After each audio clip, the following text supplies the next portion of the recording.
Hello दोस्तों, बिहार भूमि का जो सर्वेक्षण शुरू है यानी कि बिहार जमीन का जो सर्वे शुरू है, इसमें जो है बहुत सारे लोग वंशावली का मतलब ही नहीं समझ पा रहे हैं। और इसमें हम लोग उस बात को क्लियर करने वाले हैं कौन सा वंशावली जो है यहाँ पे आपको देना है, किस प्रकार का वंशावली आपको यहाँ पे रिजेक्ट हो रहा है। जैसे कुछ इस प्रकार के सवालों का जवाब हम लोग इस वीडियो में जानने वाले हैं। जैसे यहाँ पे वंशावली कैसे बनाना है, यानी कि बहुत सारे लोगों को वंशावली बनाने भी यहाँ नहीं आ रहा है, किसको नाम ऐड करना है, किसको नाम वहां से हटाना है, ये भी आपको पता नहीं है सही से। और वहां पे फॉर्म भर के आप लोग दे दीजिएगा, लेकिन आपको वहां से रिजेक्ट कर दिया जाएगा, आपका जमीन का सर्वे ही नहीं हो पाएगा। इसलिए आप लोग इस वीडियो को ध्यान से समझिएगा, जो आपको बताया जाएगा उसको अगर आप लोग फॉलो करते हैं तो आपका 100% जो है जमीन का सर्वे हो पाएगा। इसलिए आप लोग वीडियो को ध्यान से देखिएगा। तो यहाँ पे जो है वंशावली कैसे बनाना है, पहले हम लोग उसके बारे में समझेंगे। उसके साथ जो है वंशावली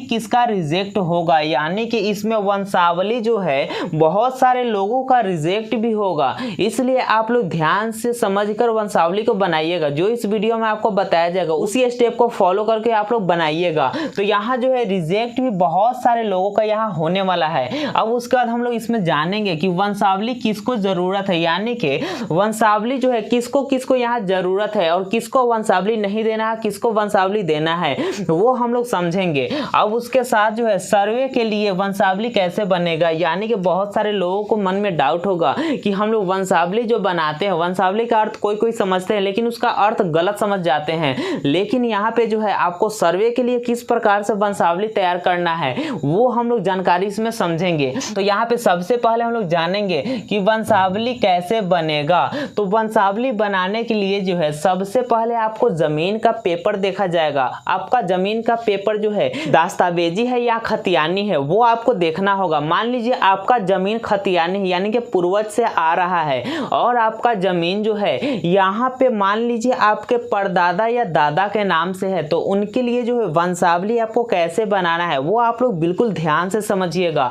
तो यहाँ पे जो है एक वंशावली का फॉर्मेट एग्जाम्पल लेकर यहाँ पे समझेंगे कि मान लीजिए वंशावली कैसे बनाई, सवाल का जवाब हम लोग समझेंगे। तो यहाँ पे जो है सबसे पहले आपको समझना होगा कि आपका पेपर में किसका नाम है, आपके दादा का नाम है या परदादा का नाम है। अगर आपका खतियानी जमीन है तो वहां पे आपको देख लेना है। उसके बाद जो है यहाँ पे हम लोग जानेंगे कि वंशावली कैसे बनेगा। जैसे कि मान लीजिए आपके खतियान पे रमेश का नाम है, यानी कि रमेश जो है मान लीजिए आपके परदादा के नाम पे है आपका जमीन, तो इनका अगर मृत्यु हो गया है तो यहाँ पे सबसे पहले आपको क्या करना है, स्वर्गीय लगा देना है। स्वर्गीय रमेश अगर कुमार हो, जो भी आपका टाइटल यहाँ पे हो लिख देना है। उसके बाद जो है आपको यहाँ से देखना है इनके कितने पुत्र और पुत्रियां हैं वो देखना है। तो यहाँ पे जो है एक एग्जाम्पल पे ले ले, जैसे कि मान लीजिए इनका 2 पुत्र है, तो सबसे पहले आप लोग क्या कीजिएगा, इनके पुत्र का नाम लिख लीजिएगा। जैसे कि एक मान लीजिए यहाँ पे एक राकेश हो गया, एक एग्जाम्पल लेकर बताया गया है। मान लीजिए इसका एक पुत्र हो गया राकेश, और दूसरा आपका यहाँ पे क्या हो जाएगा, अगर मान लीजिए सुरेश है,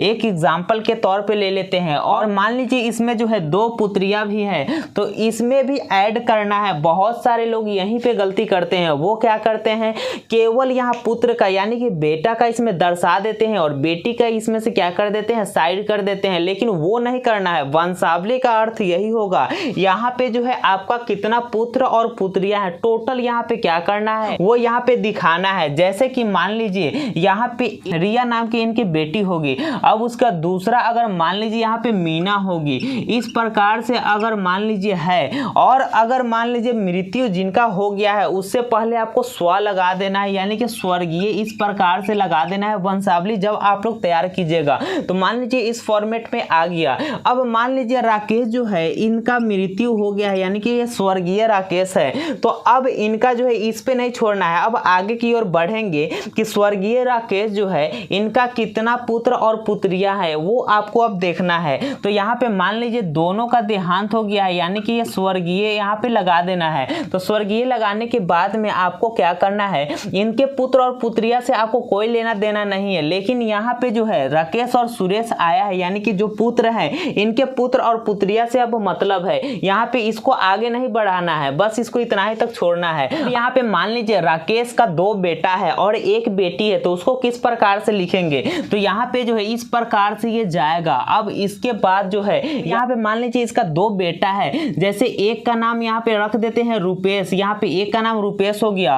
और अगर मान लीजिए इसका एक और बेटा है यानी कि पुत्र है, रुपेश के बाद एक और नाम यहाँ पे ले लेते हैं। अगर मान लीजिए यहाँ पे मुकेश है यानी कि मुकेश ले लिया। अब उसका एक बेटी भी है, तो इसमें बेटी को भी शामिल करना है, उसको साइड नहीं करना है, उसको भी इसमें रखना है। इसी वजह से बहुत सारे यहाँ पे क्या होगा, वंशावली को रिजेक्ट किया जाएगा और यहाँ पे बहुत सारे लोग फंस भी सकते हैं। इसलिए आप लोग ध्यान से बनाइएगा, बेटी का भी नाम दर्ज करना है। अब उसके बाद जो है यहाँ पे रुपेश हो गया, मुकेश हो गया और इसका एक बेटी भी है, तो एक बेटी का भी नाम इसमें दर्शाना है। पूरा इसमें कुछ भी नहीं छुपाना है और नहीं इसमें ज्यादा कुछ ऐड करना है, बस जो रियल है उसी को इसमें क्या करना है, दर्शाना है आपको, यानी दिखाना है। तो यहाँ पे रुपेश हो गया, मुकेश हो गया और एक अगर बेटी भी है, मान लीजिए अगर पूजा नाम की है, तो यहाँ पे मान लीजिए अगर पूजा लिखते हैं। तो इस प्रकार से आपको क्या करना है, वंशावली तैयार करना है। अब उसके बाद देखेंगे यहाँ राकेश का हो गया, तो इसी में क्या करना है, सुरेश का भी मान लीजिए एक लड़का है और एक लड़की है, तो उसमें क्या करेंगे, इस प्रकार से लाना है। उसके बाद इधर जाने देना है और यहाँ पे क्या करना है, मान लीजिए एक लड़का है तो एक लड़का का नाम लिख लेंगे। जो भी यहाँ पे नाम होगा वो नाम को यहाँ पे क्या करना है, लिख देना है। और एक अगर लड़की है तो इस प्रकार से क्या करना है, आपको इधर लड़की का नाम दे देना है। तो यहाँ पे जो है अगर मान लीजिए ये लोग जीवित है या मान लीजिए रुपेश है, रुपेश के पास अगर 2 लड़का है, दोनों लड़का अगर अलग अलग है, तो उसमें क्या करना है, आपको आगे भी इसको बढ़ा देना है। मान लीजिए ये लोग अभी साथ में ही है, तो आपके मन अगर बढ़ाना चाहते हैं तो बढ़ा सकते हैं, नहीं तो उतना ही पे छोड़ देंगे, लेकिन इसमें छुपाना कुछ भी नहीं है। तो उसके बाद जो है स्वर्गीय सुरेश जो है, अब उसके बाद इनका एक बेटा एक बेटी है, वो भी नाम आपको क्या करना है, दर्शाना है। यहाँ से आपको आगे नहीं ले जाना है, बस यहाँ पे जो बेटी का नाम आएगा वो वहीं पे रह जाएगा, उससे आगे कुछ नहीं बढ़ाना है। बस केवल यहाँ जो पुत्र का नाम रहेगा उससे आगे का अगर आपको देना है वंशज में, तो आप लोग क्या कर सकते हैं, यहाँ पे इस प्रकार से दे सकते हैं। तो आपका जो है वंशावली जो है कुछ इस प्रकार से बनाना है, तो आपको इसमें कोई गलती नहीं करना है, इस प्रकार से आप लोग बनाइएगा। अगर मान लीजिए यहाँ पे स्वर्गीय रमेश कुमार का 2 बेटा है, यहाँ पे अगर ये राकेश चाहेंगे कि हम पूरा हिस्सा लेंगे लेकिन सुरेश का नाम इसमें नहीं देंगे, तो वो जो है यहाँ पे जो राकेश होंगे अगर जीवित होंगे तो वो फंस जाएंगे, क्योंकि वहां पे जो है वो एक भाई का यहाँ से हटा दिया है। तो इसका मतलब क्या हुआ कि रमेश का जमीन जो है टोटल राकेश के नाम पे हो जाएगा। तो वो गलती आपको नहीं करना है, कुछ भी इसमें नहीं छुपाना है। इस पे जो है अगर आप लोग कुछ भी छुपाते हैं तो आपके ऊपर केस भी दर्ज हो सकता है, इसलिए आप लोग कुछ भी नहीं छुपाइएगा। क्या कीजिएगा, जो रियल रहेगा वो रियल यहाँ पे लिख देना है। अब यहाँ पे तो आपको समझ में आ गया होगा वंशावली कैसे बनाना है। अब उसके बाद जो है वंशावली किसका रिजेक्ट होगा, तो इसमें आपको वजह भी बता दिए हैं कि बहुत सारे लोगों का जो है कुछ कुछ गलती के कारण जो है यहाँ पे रिजेक्ट कर दिया जा रहा है वंशावली को। तो ये गलती आपको नहीं करना है, जो आपको बताया गया इसी को फॉलो करके आपको वंशावली बनाना है, तो आपका वंशावली रिजेक्ट ही नहीं किया जाएगा। तो इसलिए आप लोग गलती को नहीं कीजिएगा। अब वंशावली किसको जरूरत है, तो वंशावली किसको जरूरत है आइए समझते हैं। यहाँ पे जो है मान लीजिए आपके दादा के नाम पे यहाँ पे खतियान है या परदादा के नाम पे आपका खतियान है, तो वंशावली उनको जरूरत है। अगर मान लीजिए आपके पिता के नाम से यहाँ पे दस्तावेज है, आपको यहाँ पे वंशावली बनाना जरूरी होगा, क्योंकि वहां पे जो है अगर आपको पिता का मृत्यु हो गया तो आप लोग वंशावली वहां पे बना लीजिएगा। अगर मान लीजिए परदादा के नाम पे जमीन है, उनका देहांत होने के बाद में क्या करना है, आपको वंशावली इसलिए बनाना है, आपको वहां पे प्रूफ करना है कि उनके वंशज से हम हैं। ये प्रूफ करने के लिए आपको वंशावली वहां पे देना होगा। अगर उनका मृत्यु हो गया तो वंशावली 100% बनेगा, जीवित है तो वंशावली बनाने का कोई जरूरत ही नहीं है। मान लीजिए आप अपने नाम पे जमीन को कहीं खरीदे हैं और आपके पास दस्तावेज है, तो वहां पे आपको वंशावली देने का कोई जरूरत नहीं है, क्योंकि अगर आप लोग जीवित हैं